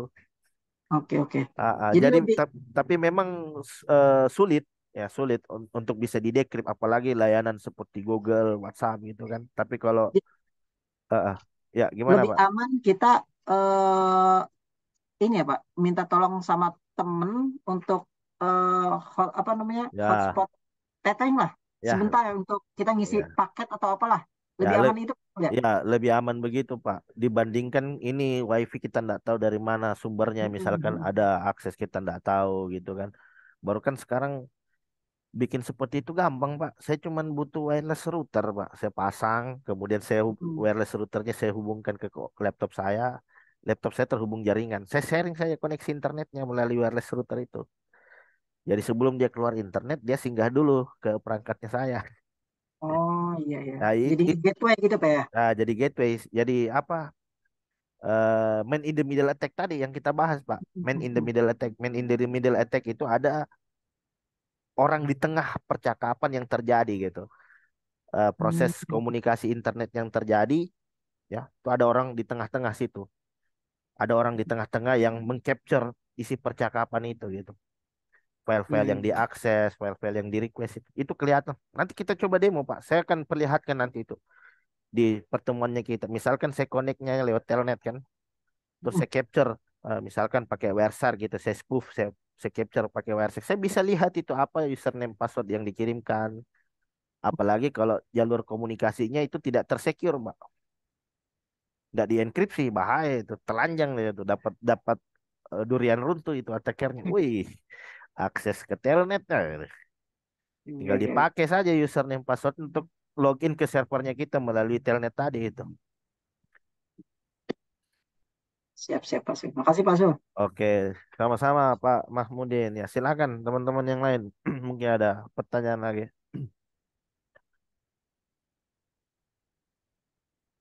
Jadi memang idealnya itu kita harus bisa mengamankan data kita itu di setiap layer gitu. Makanya memang perlu paham tentang konsep OSI layer itu, TCP/IP itu karena idealnya di setiap lapisan itu ada implementasi security-nya di sana gitu. Misalkan kalau sniffing tadi, man in the middle tadi itu nyerangnya kemana? Oh ke layer 3 gitu kan. Bisa ke layer 3 atau ke layer 2. Ya. Bisa Pak, dimodifikasi frame-nya ya, frame-nya. Jenis serangan ke layer 3 atau ke layer 2 itu bisa pakai spoofing, man in the middle attack, bisa pakai apa lagi namanya? Apa apa DNS hijacking macam-macam sih. Oke, silakan. sebetulnya ada ini nggak Pak Sul? Ada pola nggak sih, pola khusus? Misalnya gini nih, kan biasanya kita bikin email satu orang itu lebih dari dua atau tiga gitu Pak Sul ya. Ya, ya, ya, Bikin email, akun email lah, ya, ya akun betul. Gmail. Nah, sebetulnya ada pola nggak sih supaya kita juga nggak lupa Nah, eh, password kita dan sebagainya. Nah, itu kadang-kadang kan kalau kita bikin email asal-asalan aja, tapi pada saat waktunya, wah lupa nih emailnya apa, apa passwordnya apa gitu. Nah, itu mungkin Pak Sul punya tips gimana ya, kalau polanya seperti ya, apa ya, gitu. ya, kalau saya biasa pakai password manager, Pak.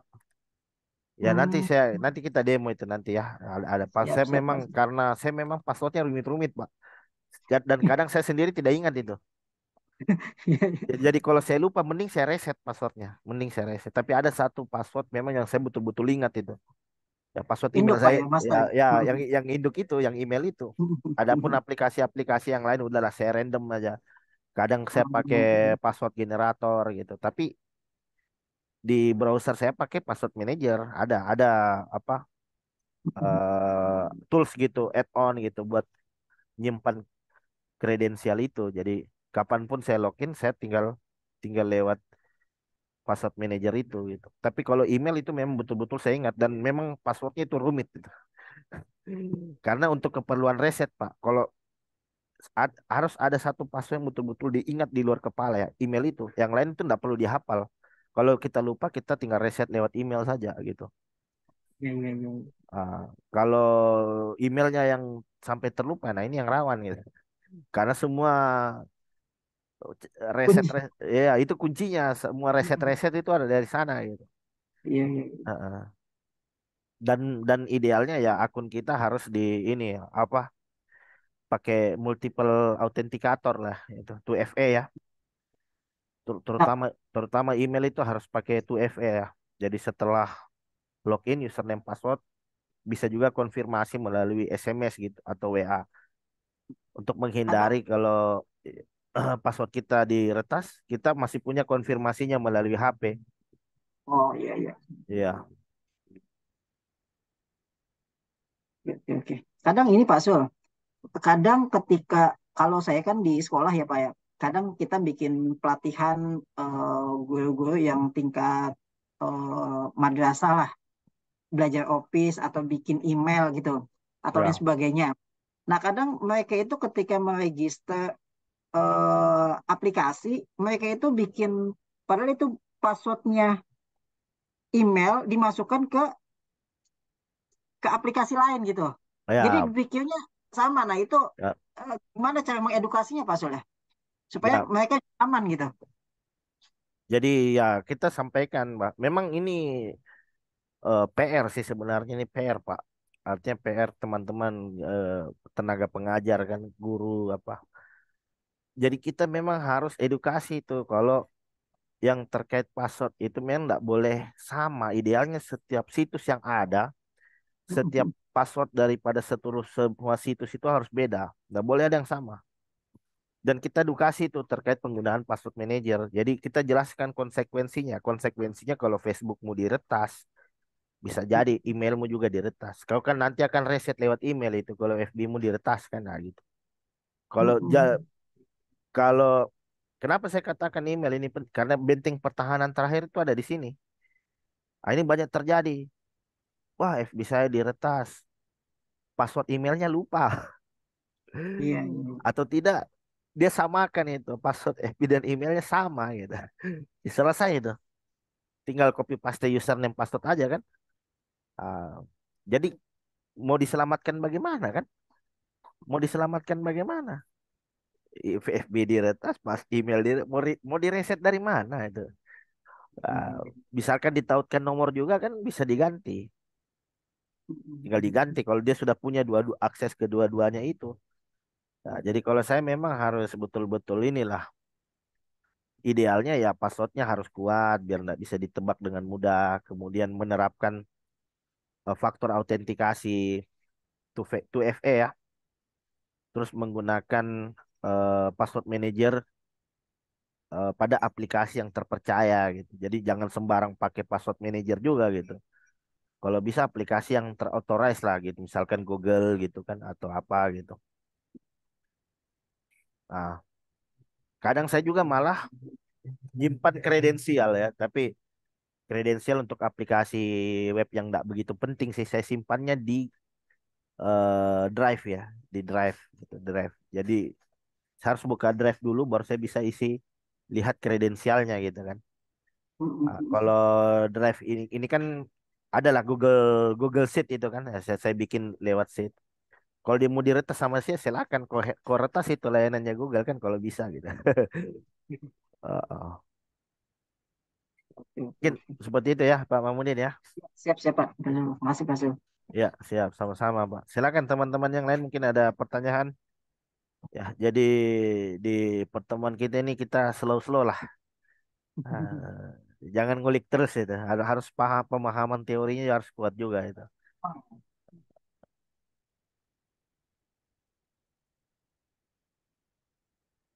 Ini ada dari Pak Ghazali. Izin bertanya Pak Sul untuk backup data server yang aman dan cepat di mana Pak? Ada referensi. Kalau saya begini Pak. Jadi saya punya satu server backup itu melalui jadi jangan backupnya ke dalam server yang sama, jangan gitu, jangan. Ketika backupnya itu harus ke lokasi yang lain gitu, misalkan ke server yang berbeda atau ke cloud. Ah, kalau saya sendiri pakai SCP. Ah, jadi saya jadwalkan itu lalu lewat cron ya. Kalau di server yang saya kelola kan ini rata-rata Linux. Ah, macam-macam, ada yang di daerah, ada yang di kementerian, ada yang di server kampus juga ada gitu. Jadi saya kadang begini, saya siapkan satu server sebagai backup utama dari seluruh situs yang saya kelola, untuk dari seluruh server yang saya kelola. Dan cara backupnya itu kita bisa dengan SCP, Secure Copy. Itu melalui protokol SSH, secure juga dia. Jadi saya jadwalkan, misalkan tiap, kalau kalau saya full, kalau backup data itu saya harian, ya harian. Misalkan kalau data ya, tapi kalau full backup dengan source code dengan data-data itu kadang saya jadwalkan tiap 2 bulan. Itu lewat SCP. Jadi dikompres dulu pakai perintah targz atau tarbz2, dikompres ukurannya biar ringan, kemudian dikirim lewat SCP. SCP itu nanti secure kopinya nanti ke alamat IP server yang kita jadikan sebagai backup server. Jadi akan terkopi di sana dan prosesnya jalan di background. Jadi biar kita tidak perintahkan ya, nanti dia secara rutin itu. Nah, dan bikin ini supaya tidak berantakan filenya itu, nanti di rename dulu. Di rename berdasarkan tanggal, bulan, tahun. Nah ini. Jadi kalau ketika terkumpul di dalam server induk nanti kita bisa lihat, oh mana nih backupan terbaru. Nah, ini. Gitu sih menurut saya. Jadi backupnya jangan di dalam satu server yang sama, jangan. Server server yang sama gangguan sudah. Datanya di sana, backupnya di sana, wassalam sudah. Jadi kita perlu pikirkan itu kemungkinan-kemungkinan yang terjadi, baik kemungkinan dari sisi perangkat keras ataupun dari sisi perangkat lunak. Dari sisi perangkat lunak ya ada hacker gitu kan, ada virus. Dari sisi perangkat keras ada kebakaran, ada short ya, arus listrik. Komputer kita sudah kalah gitu kan. Ya, melalui SSH ya betul. Coba cari SCP ya. Coba cari SCP ya. Ah, Cari SCP, secure copy ya. SCP itu lewat protokol SSH juga. Oke, ada pertanyaan lagi mungkin yang lain? Silakan.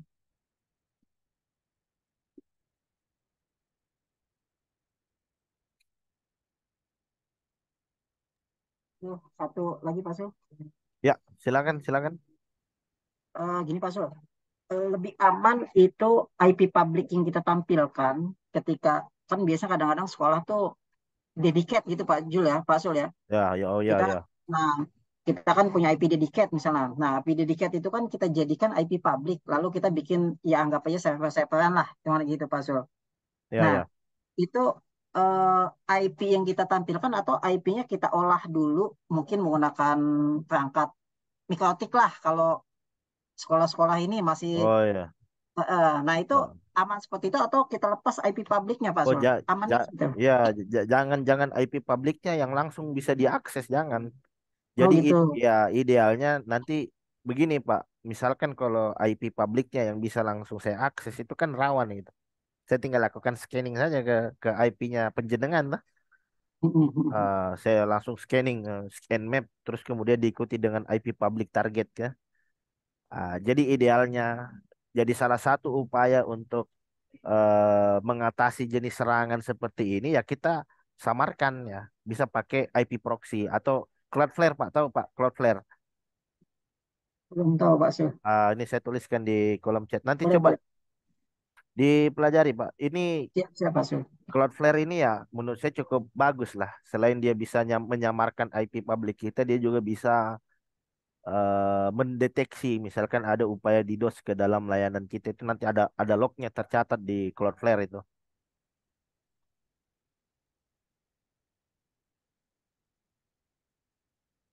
ya. Jadi jangan jangan jangan IP publik sih, jangan. Kalau telanjang seperti itu langsung lost IP publik ya. Ya paling tidak kita sulitkan sedikit lah attacker dengan mencari tahu lagi kan seperti apa IP publik yang aslinya itu. Jadi kita bisa samarkan. Jadi ketika di scanning sama dia, dia dapat IP palsunya gitu. IP yang disamarkan oleh si Cloudflare ini. Jadi dia masih butuh effort lagi gitu untuk mencari tahu IP asli kita gitu. Siap, siap, Pak Sul. Nah, kalau IP public memang itu kelihatan, Pak. Karena server-server kan pasti pakai IP public, sudah pasti itu. IP public itu pasti diakses melalui itu, tapi paling tidak akses dari luar itu bisa kita inilah apa namanya? Bisa kita samarkan melalui Cloudflare tadi itu. Jadi ada fiturnya itu di dalam Cloudflare ya. Siap, siap, Pak Sul. Oke, ini oke, ini sepertinya ini juga pertanyaan terakhir ya. Ada pertanyaan dari saudara Pak Ghazali ya. Pak Ghazali menanyakan tentang pemanfaatan CDN ya, Content Delivery Network. Apakah efektif dan efisien? Ya menurut saya efektif, efisien, Pak.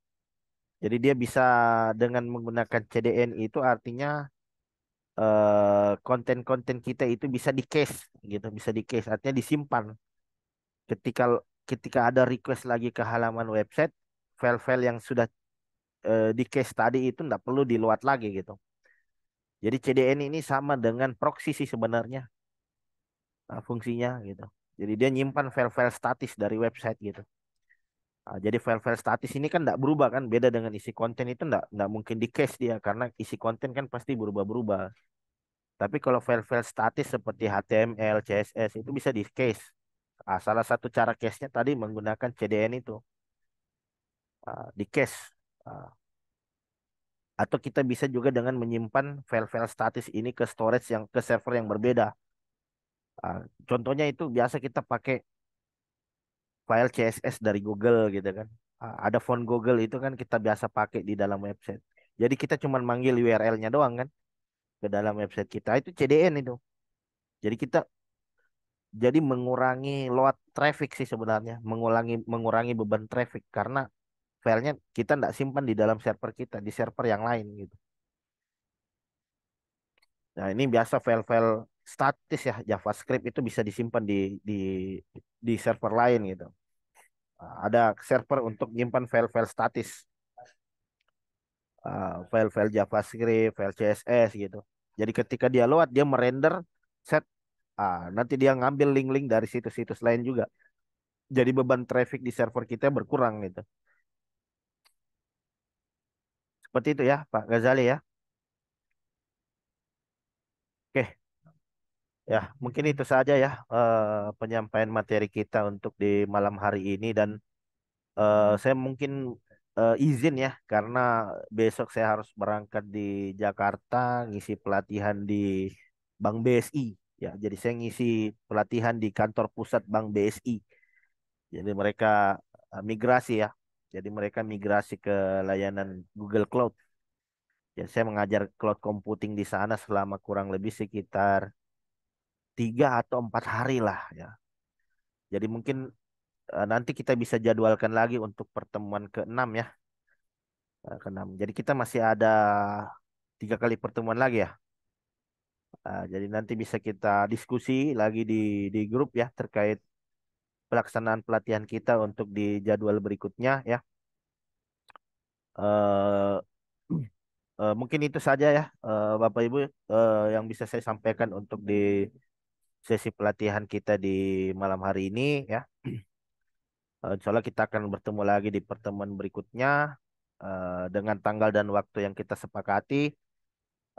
Dan mungkin saya bisa tutup dengan ucapan alhamdulillah. Mohon mungkin kita bisa 1 kali foto dulu ya untuk dokumentasi ya. Saya sempat lupa tadi.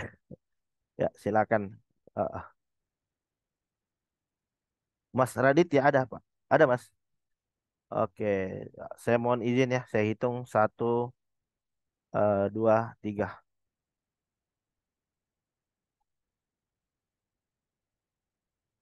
Oke, sudah saya capture. Sebentar, saya save dulu.